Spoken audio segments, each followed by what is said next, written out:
now it's muted so that Yuvan cannot hear me, and I can just kind of talk about what my thoughts are going through all of this. Normally there would be a time limit in tournament. We've decided to turn that off for the sake of being able to film.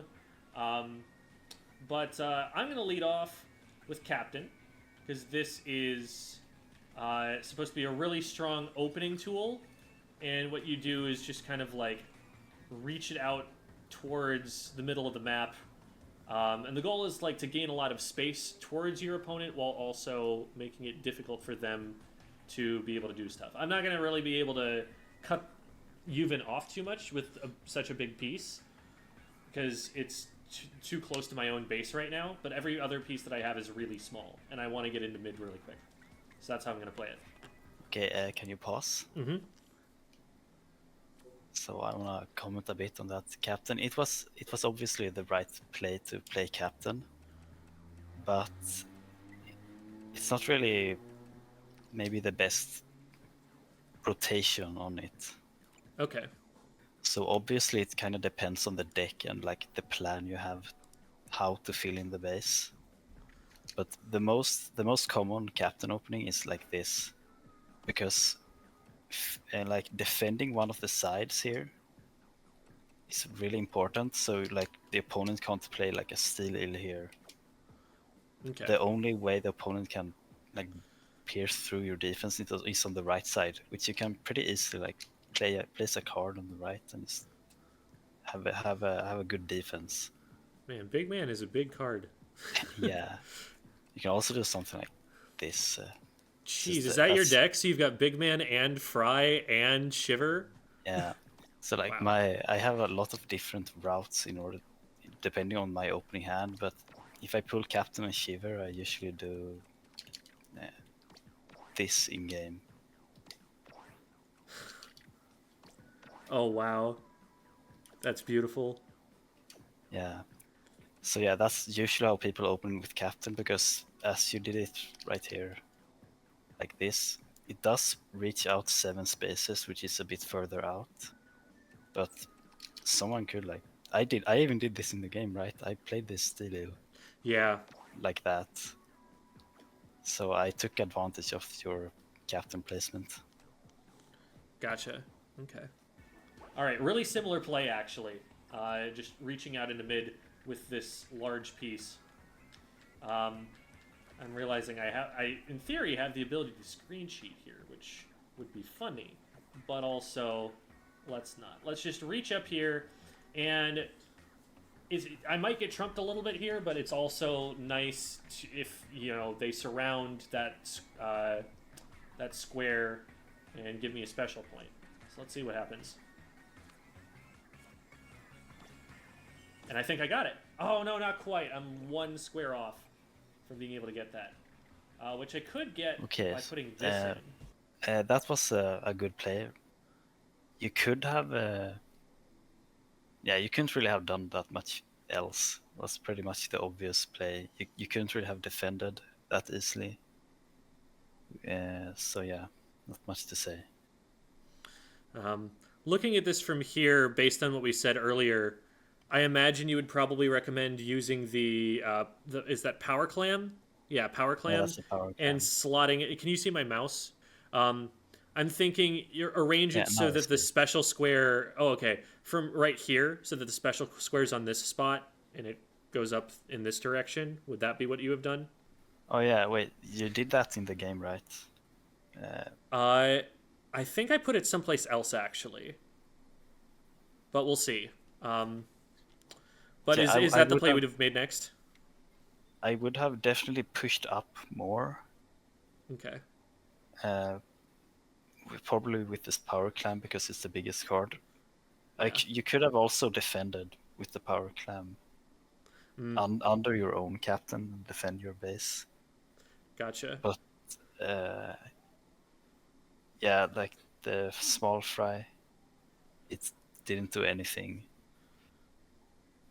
So it was definitely really bad. Yeah, and seeing how many special points I had at the end, the extra special point actually didn't even help me. because I only was able to play a card with 5 and I had 6. So it was literally useless. Just a turn where I'm getting three squares instead of getting more. So I see your point there.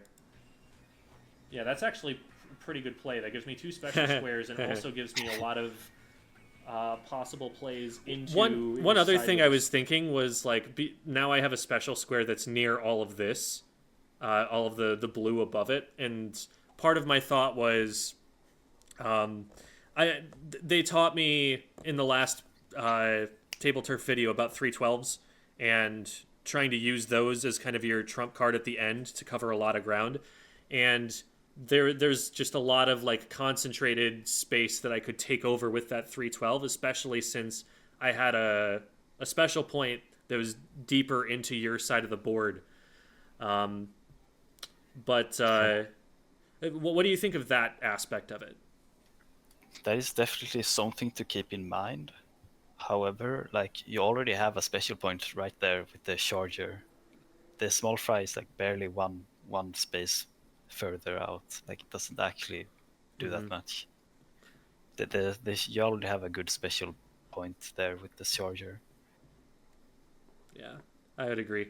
Special move, so I think that's what I'm gonna do. Because like meanwhile, you went up to 46 by playing Fry. I specifically also like played that captain in a way where I could place this Fry later. Yeah. So, okay.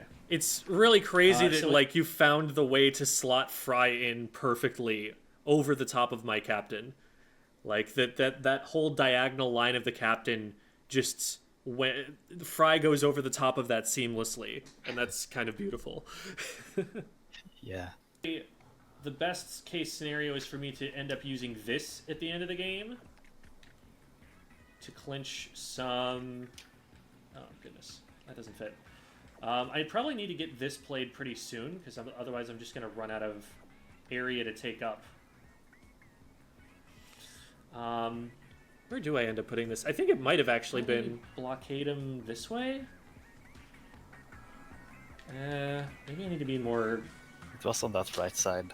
Defensive with that, just to lock in this space behind me. Right side, No, is what you're... in the middle. I think you put it in the middle. Oh, okay, we'll see. Or if he fills that in, I also have a special point right there that I could just use to... Let's put this here. Okay, that is what I end up doing. Is that what you would have done on turn 3?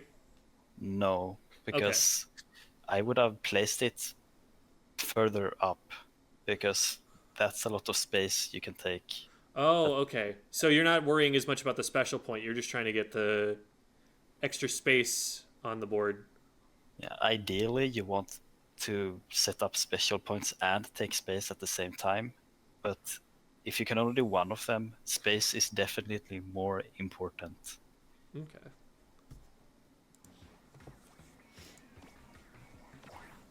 Okay. Like So what I did special here point advantage was right I now. defended my whole base with that jelly, and I also set up for I got a special point and I set up for my combos that I can use later in the game. I could just play the Mudmouth somewhere to try and... Oh, do I have space to set this combo up? Oh, I have to put it right there. This is dangerous, though, because if I put it here, he could try to interfere. I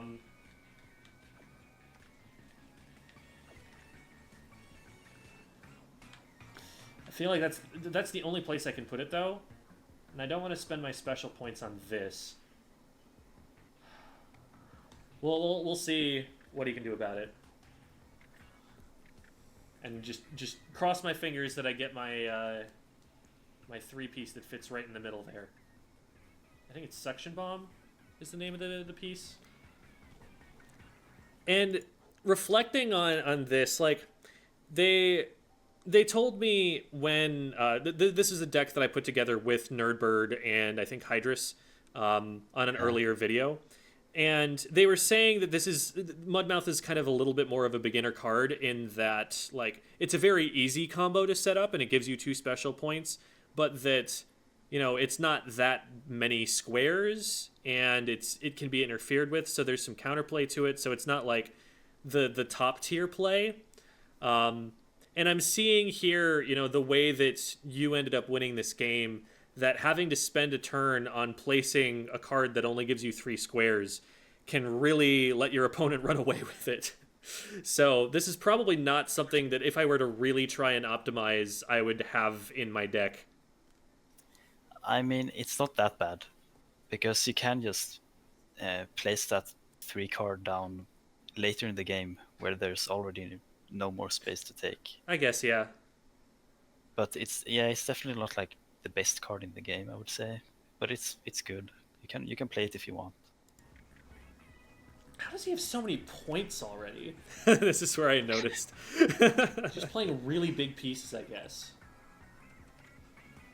Okay, that immediately cut down the available plays that I have. I feel like I should be capitalizing a little bit more on being in like this.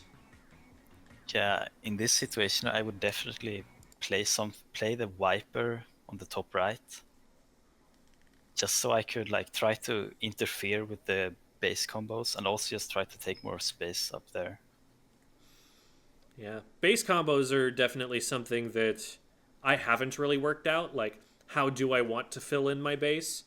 I've been playing very reactively, and I think were I to really sit down and lab out a deck, that figuring out how things fit together down there would be what I'd try to do. Because like watching your the combo that you set up with the end parry down there was like, wow, that fills all but like 3 of the squares in 4 cards. That's crazy. Yeah, it's like you really have to lab it down, like spend time actually setting up base combos. And it's also like you if you want to have like an actual good deck, you can't just have one base combo with one opener, or opener is like the turn 1 option, right? Mm-hmm. You want flexibility, which is like really hard to build. Like for example, I had this captain I showed you earlier. Yeah, if I pull Big Man and Fry, I could have this combo where I do this.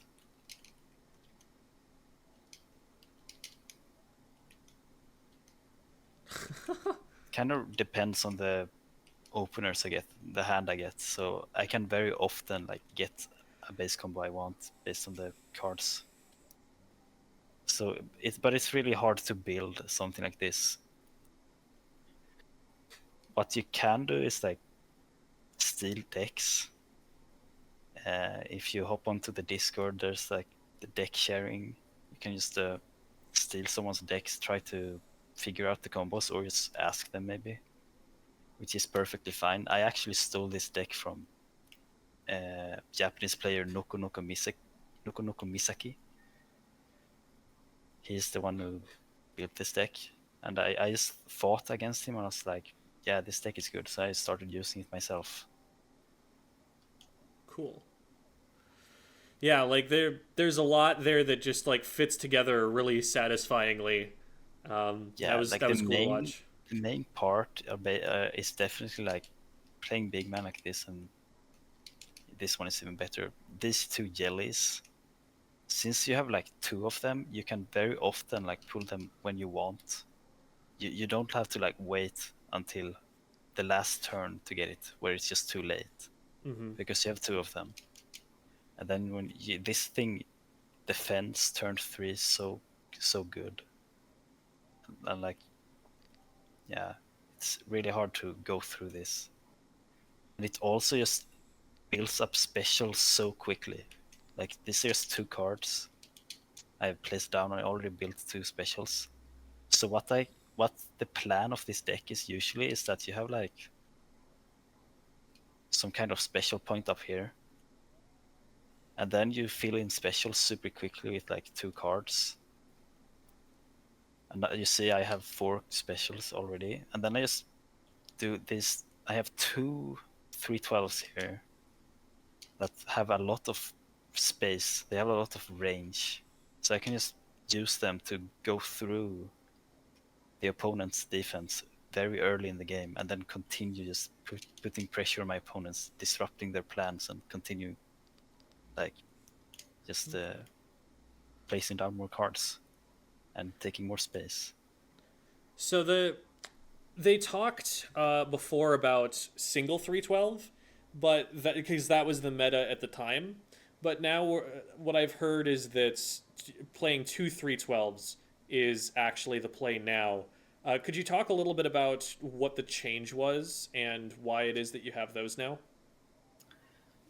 I'll just say real quick that it depends a lot on the map and the kind of playstyle and the kind of deck. It's not always a clear answer if you want one or two 312s. For this deck specifically, like I want to be able to use a 312 early a lot of the time. And in those cases, it's really good to have another 312 for the end of the game.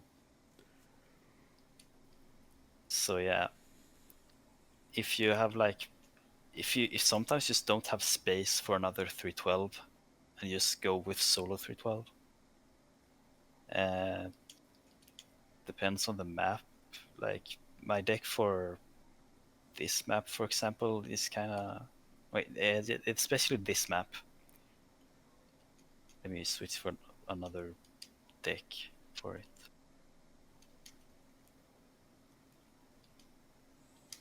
Let's say you just play a normal match on this map.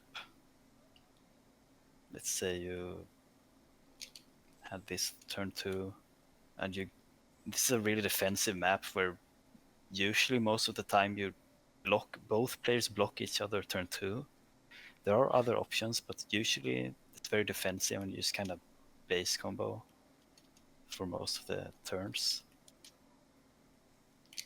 But yeah, when you have let's say it's in the end of the game, and if you have double 312, let's say you use this 312, what are you gonna do in the last turn though?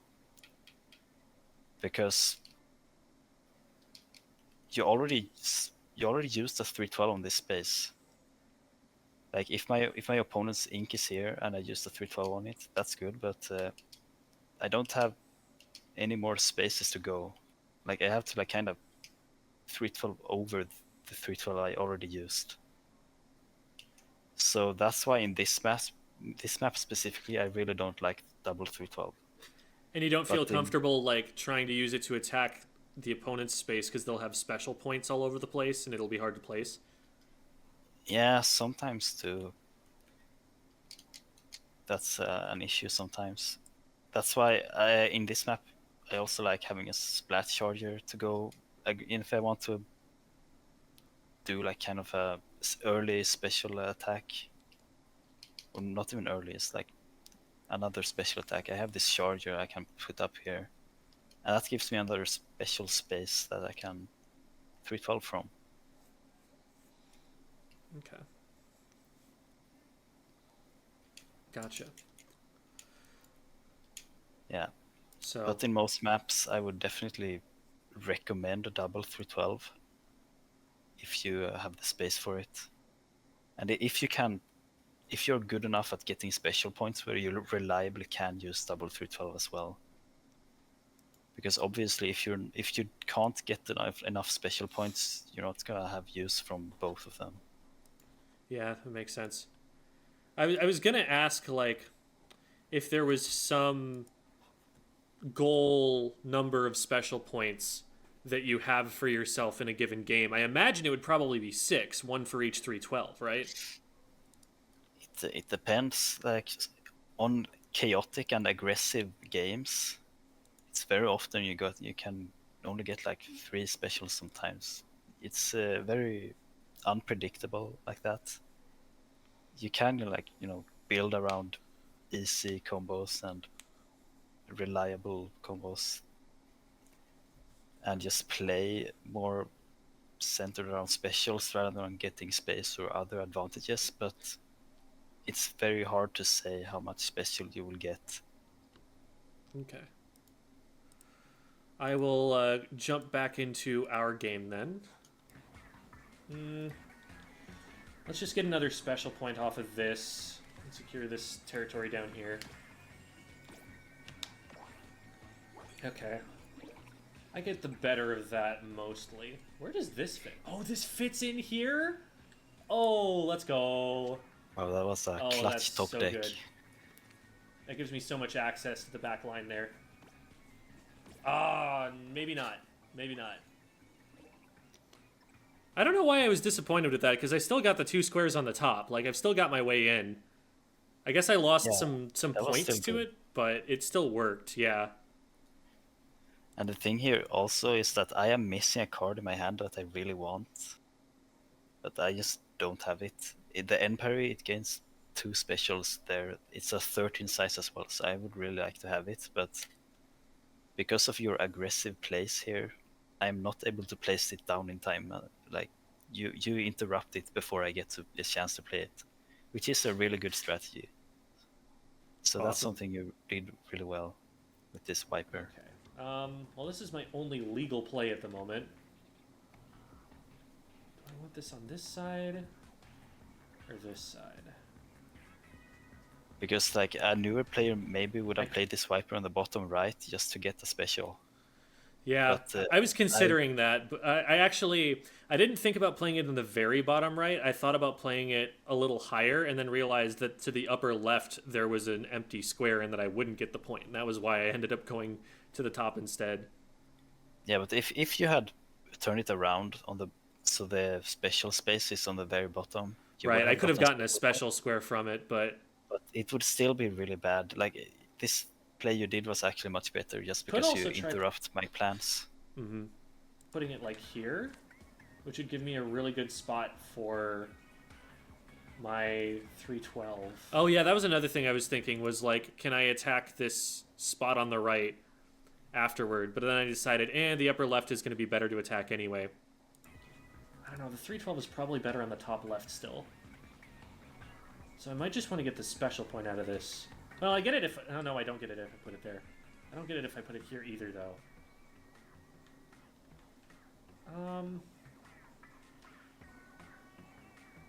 Let's just...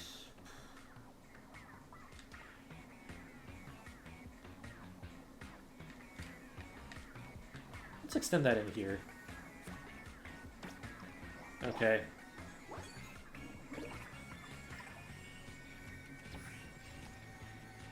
Oh no. I don't see your special points right now. Yeah, that's that is where I was sitting. I should have 4. Them. Yeah, I count 4 of them. So I don't. It depends on the rest of the cards you have in your deck, which I don't know. Oh, I can show you my deck real quick if you want to see that. Okay. So I can see you have a Lil Yad, you have a Suction Bomb you still have in your deck at the moment that you played. Mm-hmm. So that means that you had cards that you had at least 2 cards you could play after that point. So I would probably have spent that turn just using a special attack. Okay. So maybe drop my... As I only had 1 312, so that's probably one that I saved, but maybe use the special points on... I was worried, I think, that at this point in the game, I wouldn't have enough time to get more special points before I needed to play the 312. Because everything else was going to cost 5. Yeah, everything in your hand right now, but you had like I think a ball point or something that it costs 4, a Lil Judd, as I said. There's a few cards that you could have played later. It's also you're very heavily disadvantaged right now just because of the lead I have. So I would have to like, if I was in this position, I would play more risky. Okay. So I would probably use the Ultra Stamp just to get something done. Maybe place it in a way where you get some special from it as well. And then in the later turns, you can, Suction Bomb from in the Mudmouth, maybe use a Little Judd. And then in the final turn you could probably ballpoint. Yeah, you could get 4 specials if you're lucky with your draws. Okay. For the final turns where you could spend it with another special attack. Gotcha. That makes sense. To have a play at all. All of my pieces are really big. I'm just going to pass on this one because it's really hard to play at this point.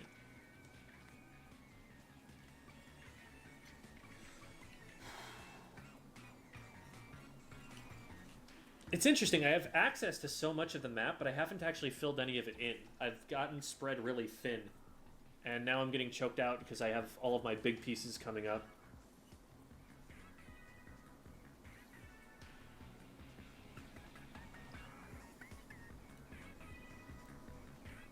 And I think part of that comes down to me not having a good sense of special how my attacking deck now. combos with itself. Yeah, Special like attacking, so they it's don't very have a lot hard of for special people points to work to with anymore. plan ahead several moves ahead like that. Just exactly counting how many special they need exactly. It's something you have to really play a lot and train up as well, in order to be able to do it.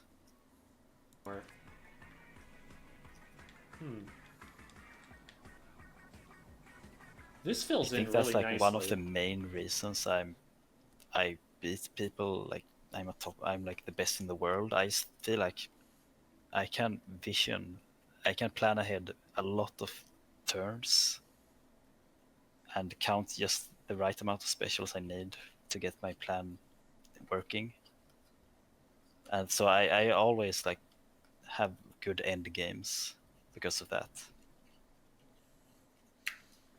Yeah, that everyone can have whatever plan they want when the whole board is open, but when you're more limited, like that's when it gets a lot more complex. Yeah. I don't even know where else they have to use right now. Okay, they've got that. Shoot, and that filled There in I pretty also well. stole your little Judd spot right there. Mm-hmm. Because I always I try never to actually rolled the little Judd, but yeah, yeah. that would have gotten in the way. Okay, so we definitely put this in here, and then we've got enough special points for whatever else we want to do. Here, how many special points do you have? I think at this point I have 4, and this gets me to 6. Wait, I think I Oh, no, I have 5 right now, and so this gets me to 7 actually. Yeah, You wait, this is a actually kind of a passed. waste, honestly. Yeah, you passed once and you have 5 glowing, so you have 6 special points, which means you could have played like a 5 cost, then get 2 specials from that, which gets you into 3 special points for the end of the turn. Yeah. For the final turn. Looking at it now, like with only 2 turns left, I don't need those extra special points. I'm not thinking about how I'm actually going to use them. It'd be better to just get more points on the board.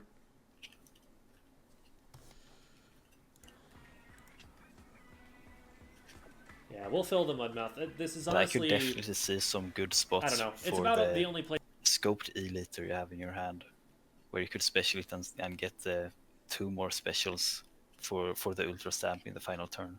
Okay. So you're thinking use it as a combo tool more than to attack. Like, because I could see, like, for example, I stick it... yeah, right there. In the middle, like... Okay, my mouse is showing up on screen here. So Yeah, I do see the mouse. Okay, cool. And that would be the spot you would use it because the stock goes over here and covers all like that. it covers a lot of space and also gives you 2 special X. It's a really good one. that we've got right now. We don't have a lot of room to fill things in. Okay. So, at this point, honestly better just to use this. Let's see if we can cover... how much we can cover with it. And then I just spend a really long time figuring out that this was the best spot that I could put it So this... for just covering up as much of yours and giving me as much of mine as I could. Yeah, there's not that much to say here is just if you play the game, you get to see more spots easily. Like in a tournament, you have a timer on, right? So it's pretty important to be able to see things fast. Also, like a strategy you can do is just have if you especially if you have like a big 17 size card, you can just place it on the board and spin it super quickly with the buttons, right? Rotate it and just see where it goes. Sometimes that is like the easiest way to see all the spots.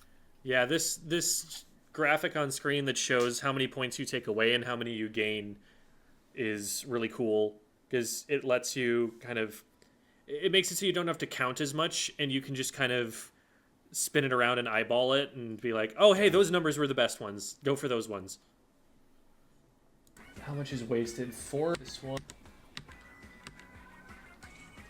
All right, and there's the end of the game. And I think your attack was bigger than mine anyway. All right, GG. I don't know. Like you put on a splatter color screen, so it's 1 point less, but I think you had less redundant space. So Yeah. I think you got more out of it.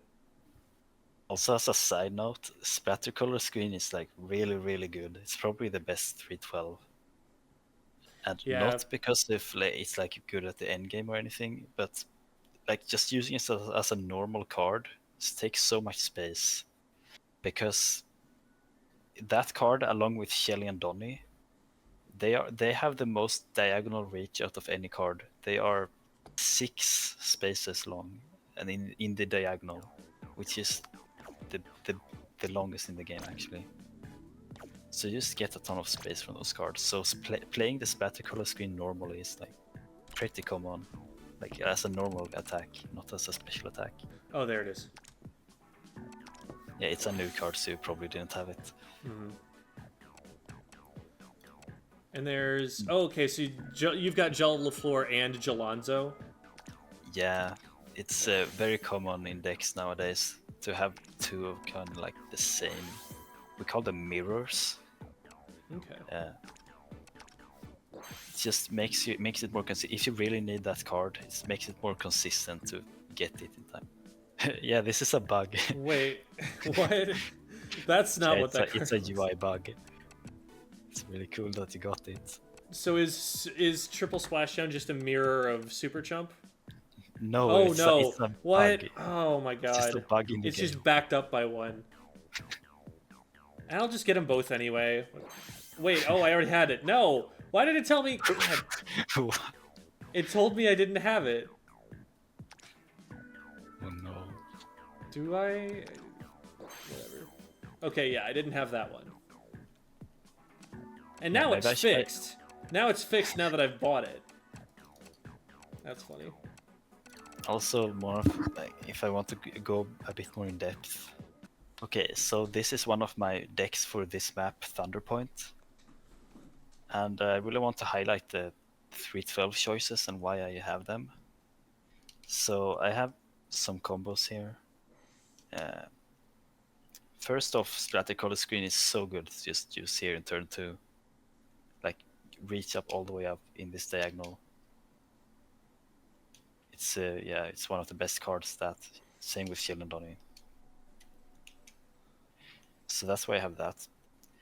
The Super Jump is usually I really don't like this card because it's so tiny.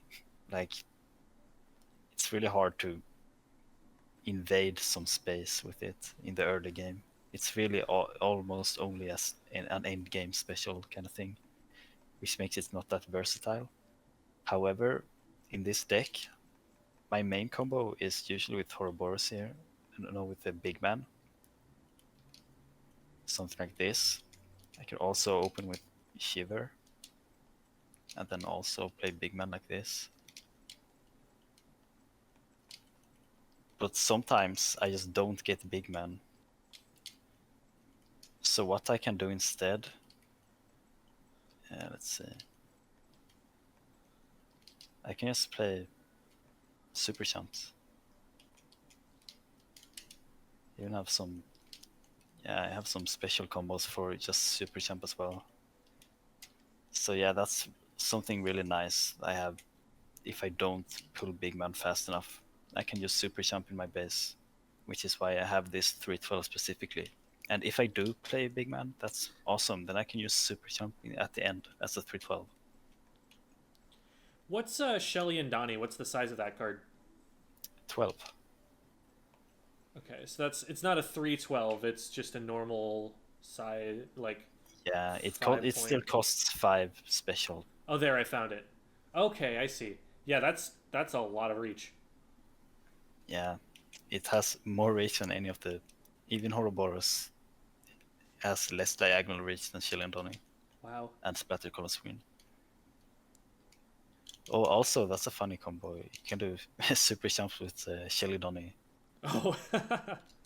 We did view the whole game now. Do you want to watch from my perspective? See what kind of plays I Sure. did? Sure, yeah, that'd be interesting to see. So I decided to go with Big Man first because I can play Captain turn 2 and get the combo I want. Okay. Does the captain go on the left side and then the diagonal cuts through the middle of Big Ben? I did play the Captain the left side here. Like I actually planned for it in advance, but then I checked if I can play Fry from that position, Gotcha. and it worked out. You can see. So yeah, if you hadn't interrupted this spot, I could have played my own Power Clam and Steel Eel in this like left side, Okay. and still fit the jelly combo under Wow. it. That's crazy. Yeah, but since your charger went through, that didn't really happen. But yeah, I could still get my jelly in there, so that's fine. Yeah, so what I'm seeing is this game could have been a lot worse. Yeah. I was wondering a bit if I should just defend with the jelly or go in. But it's just really nice to place down big cards because you get a lead and they don't clog up the hand anymore. Yeah, that was something that like I almost wish I'd redrawn at the beginning, because even though captain's such a good lead, I had all of my small cards after that, and it would have been better to play the big cards when I had them instead of to get choked out and not be able to use as many of them.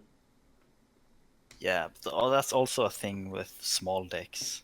You often get the smaller cards in your hand in the early and mid game, because that's the thing. Like, sure, maybe you pull a hand with the. It's not that it's very rare to get, like, if you have 4 smalls, that you get all of those 4 smalls at the very start. But later on in the game, as you play your big cards, it's pretty common to just brick with all of those 4 small cards in the mid game when you'd still rather have a big card to get more space and fill in more space. Mm-hmm. So that's why I never go more than 3 small cards, and I usually only have 1 or 2 small cards. But that's a bit like, it's pretty hard to play with only 1 small card, so I wouldn't recommend it for a new player. But yeah, definitely try to keep it to like 3 or less. I guess it also depends on if you have solo 312 or double 312, because you also don't want to place your 312s early in the game. So maybe you can afford 1 more small card if you have only 1 312. Yeah. So that's also something to think about. I have 3 smalls and then I think 3 mediums, because medium is like up to like 10 or 11, right? It's a bit of an ambiguous where it goes. There's mine.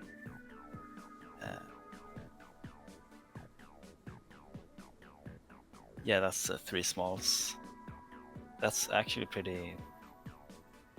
Your deck is actually not that small. Like, you have a decent amount of smalls.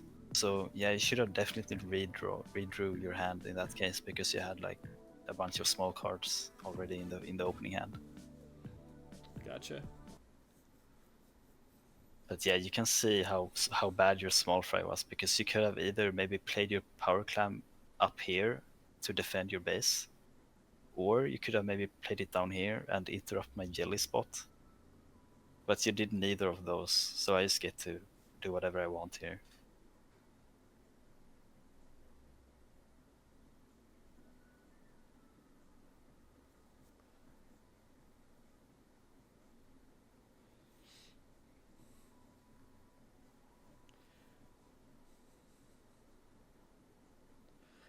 That was a lot of aggressive options that you had, and then you chose just to go back to base. But I kind of wanted to. I knew already I was gonna do my jelly, so I just kind of was planning for the future a bit, mhm. seeing the options I had.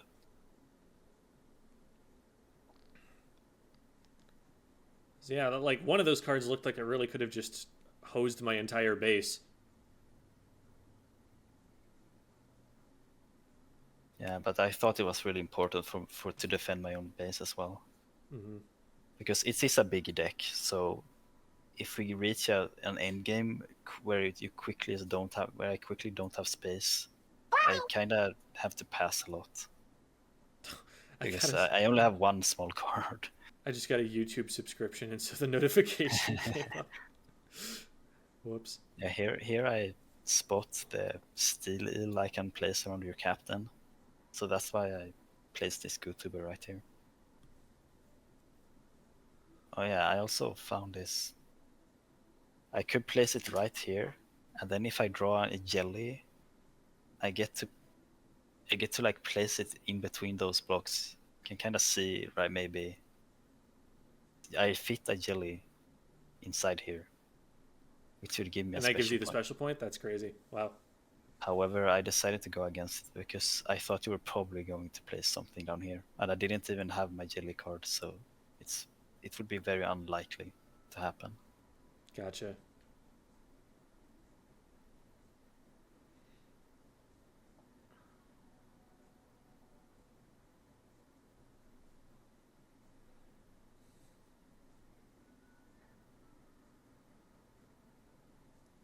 And I did end up playing something there. It would have been good for me to for that clash though, but yeah, the jelly combo would be interrupted. And that's such a nice steel eel placement. Thanks.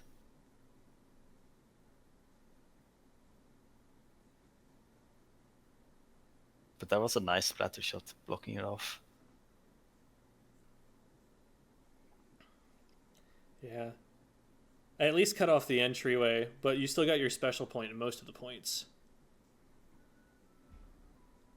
And like if I think if I had something, I guess the little Judd would have been still good to use down there on the bottom, but I didn't have that many cards that I even wanted to fit in that space down there anymore.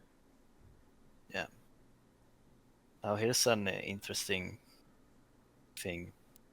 I have an end parry in my deck that kind of combos with this sprinkler. If I place the sprinkler right here and then I pull my end parry, I get the end parry special point and all three of these as well. Wow. However, I didn't have the end parry, and since you invaded my base, I was thinking it's too risky to play the sprinkler, because if you just place down anything down here, the sprinkler is basically worthless. So I didn't go for that, and I just played my stamper up here. Yeah. And that is exactly what I ended up doing after Yeah. much deliberation. After thinking about it for a while. Probably longer than I would have been able to otherwise. Yeah. I am Oh, actually here, curious to see what the time constraint does to how well I'm able to think about it, like how long I'm taking. does make a lot of people nervous. Especially like when you count in for the end game, when you count specials and stuff like that.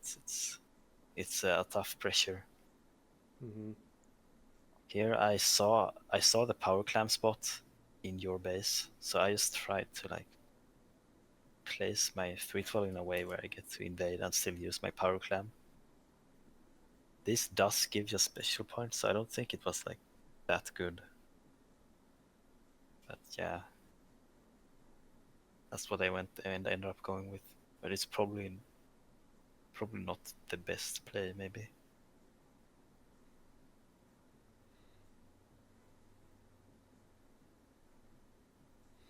It did put you in like at a point where you had enough more points than me that I needed like multiple massive special attacks to ever come back.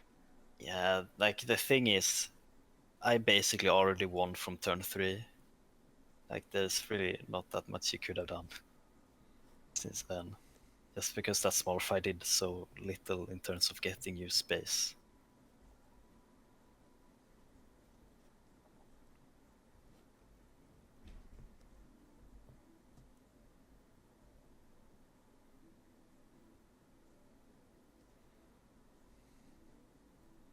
Here I see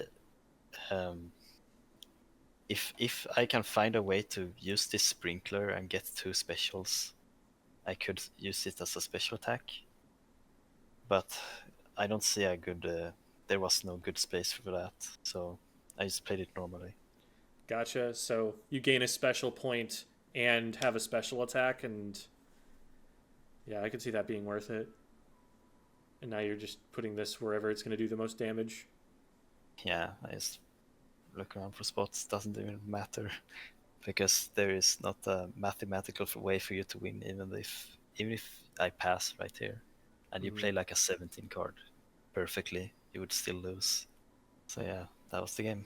What would you say, like, something I always do when I have a coaching session with someone is I give them, like, here are the top, like, 3 to 5 things that you need to work on the most in order to improve the fastest. Like, these are the things that are making you lose right now, and so these are the things that you need to work on now. What would you say, like, for me going forward, you were to construct an action plan for me in any aspect of the game, from deck building to how to play it? Like, what are the 3 to 5 bullet points you'd give? And those will kind of also just be this is what I'm gonna probably structure the videos around. Like, this one subject of like having X, Y, or Z in your deck. This one subject of how to play your deck. This one subject of, that's probably what I'll make the videos about, and that's what we'll have like a 10 to 15 minute talk about. Based on what we've talked about and based on like what you saw in my deck, what are the like 3 to 5 things you'd say? Yeah, the number one thing, I guess, is that you really need to prioritize taking space, or like just controlling space too. You can sometimes just defend space as well, it's good, but just prioritizing space in general, controlling more than your opponent, it is the most important thing in Tableturf, in my opinion. So that's really something you have to like gain a fundamental understanding of, like how important it is, and like always keep that in mind in every game you play.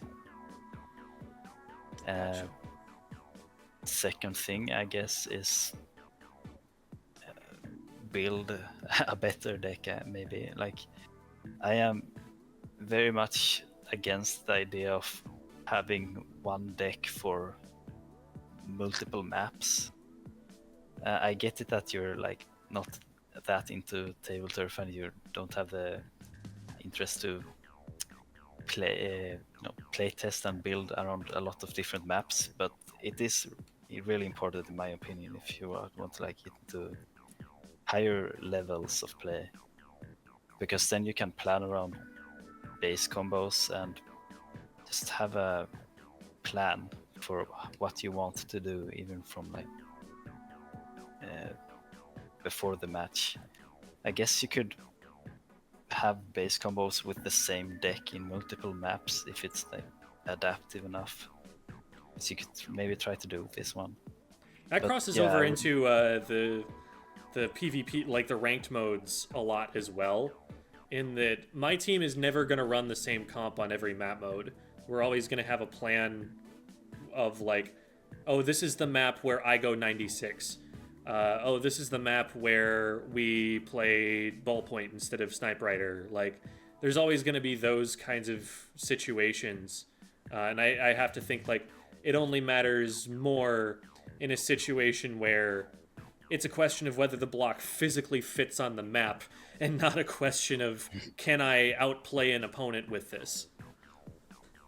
Yeah, But yeah, just going into the deck testing editor, like you can just go into map and play around with the cards, just see how your cards fit, especially inside your base, just so you can have like a plan on where you want them in your like ideal game. Exactly, so you're like in the ideal game you want to open captain, you can just kind of play around with your cards and see where you want them to be and where you want to fit, so you can plan around it inside the game.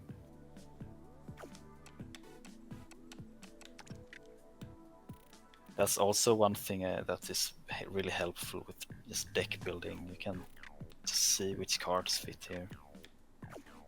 Yeah, it makes a lot of sense. You can also, if you press L here, you can look at all the cards you own. And my tip to new players who don't have a lot of cards and don't know what they should like buy, you can. There is a simulator on the internet. It's called the Tableturf Simulator, made by Andriosilos, where you can just look at every card and place them around in the board without having to buy them like inside the actual game. So that's a cool thing to try out.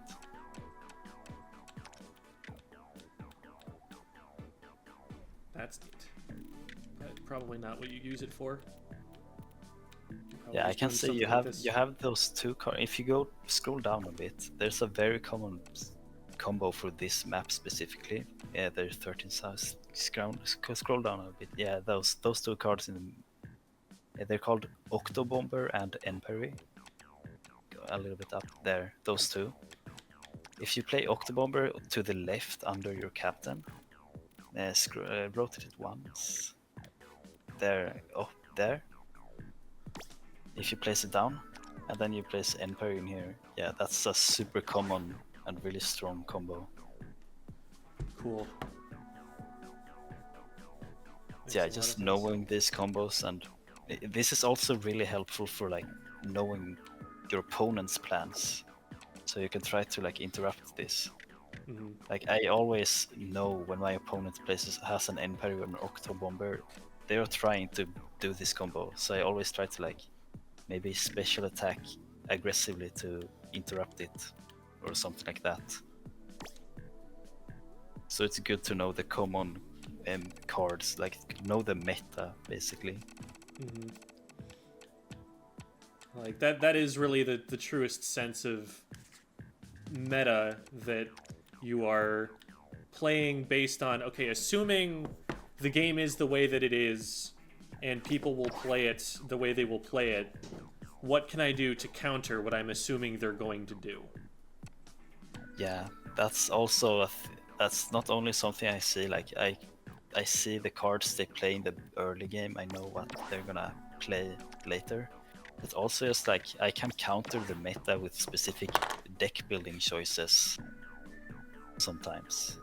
Specifically meant to, like, that's something maybe with the brush cards like Octobrush or Inkbrush, or maybe the angle shooter. It's really good at countering specific strategies sometimes when you have the opener and you see that the opponent plays the cards that can be abused by them, where you just go through with the angle shooter or the Octobrush or whatever. Yeah, that makes sense. I like how it also shows you just like which cards you've already played, so that you have a sense of like how late in the game would I be getting to this point. Cool. All right, so first thing was prioritize space more. Second thing was build a deck specific to the situation. Were there others? I think it's also part of deck building, but just having more turn one options is really nice. Because, okay, for this map and this deck you have, I only really see like one card I really like as turn one, which is Captain. You have a few more cards that are decent-ish, or like Dynamo is decent, and E-liter is fine, I guess. But like Captain is the only one I really like for this map, because reaches out a lot. You defend one of the sides, and it also just takes up a lot of space. It's a 16 size. It's just nice to have large cards at the beginning of the game. Like generally, I almost always want to open with 15 size or larger. And you could see it in my deck. I had 4 17 size cards. No, I had captain and then 3 17 size cards. That I always like having those in my first turn. You've got all of Deep Cut. Yeah. You had Fry, Shiver, and Big Man. That's also like, I really wish Nintendo made more large cards, because they are the most important and they are the most like important for deck building as well. And it's just, you see that there's more than 200 cards in the game and you're like, wow, there's so many options. But then when you come down to like the actual good cards for turn 1, there's like maybe 10 for each map. Like there's one map, X marks the garden, there's like 5 cards that I would say are good on turn 1. Wow. Kind of really limiting deck building in my opinion. And like you think about it, the bigger cards are the ones where you can have the most variety. They can be the most complex. Whereas like a small card, it's 3 squares. Like which direction do you want them to bend, and that's it. Whereas you can, you look at the bigger ones way at the bottom over here, and they could be like curly queuing, having holes in any which direction they want. There's a lot more room for just like creativity there. So That's why I'm also really excited for not only the Yo or Megalodontia card, but also like side order, what that is going to bring to Tableturf. Because I really want some more large cards. yeah, that makes sense. All right. Is there more that you wanted to talk about? Like, is there a subject that you wanted to have a little something to say about that you didn't get a chance to? Maybe, yeah, end game. That's also something you really need to work on. Like, counting your special points, counting the turns that you have left, and just also looking at the cards you have in your deck and your hand, coming up with a strategy to get the most points in like the last few turns. It's almost like a single player game in my opinion, because most of the time it doesn't really matter what your opponent does. There's like almost always an objectively best option to do. It almost feels like learning chess end games. Yeah, almost. I mean, it's not that often. It is pretty often actually that your opponent could mess things up, and also like you have to account for RNG in which cards are exactly going to come in the last hand and stuff like that. But yeah, in a lot, maybe like half the cases, there's like an objectively best play that you just need to play a lot to figure it out and really try to think and try to practice it. Yeah, that makes sense. And yeah, I also like the chess comparisons. It is like a way more accessible game than chess, because you have to learn so many openings in chess. In this game you just kind of like need to learn your deck. Mm-hmm. And like there's so much more focus on mid-game play, like the mid-game, where in chess, like that's most people's favorite part, right? The middle of the game, where you don't have to remember all the openers and the end game is just like figured out. Mm-hmm. It's most interesting in the mid game, and I feel like this game, Tableturf, is just like mostly like that. It's even more mid game oriented. Like after the first 1 or 2 turns, it's all mid game. Yeah, that makes a lot of sense. It's like that's where the complexity is in chess. That's where even the computers don't really have it 100% figured out. Whereas very early and very late, like the probabilities are so well researched and figured out that it almost feels like it plays itself sometimes.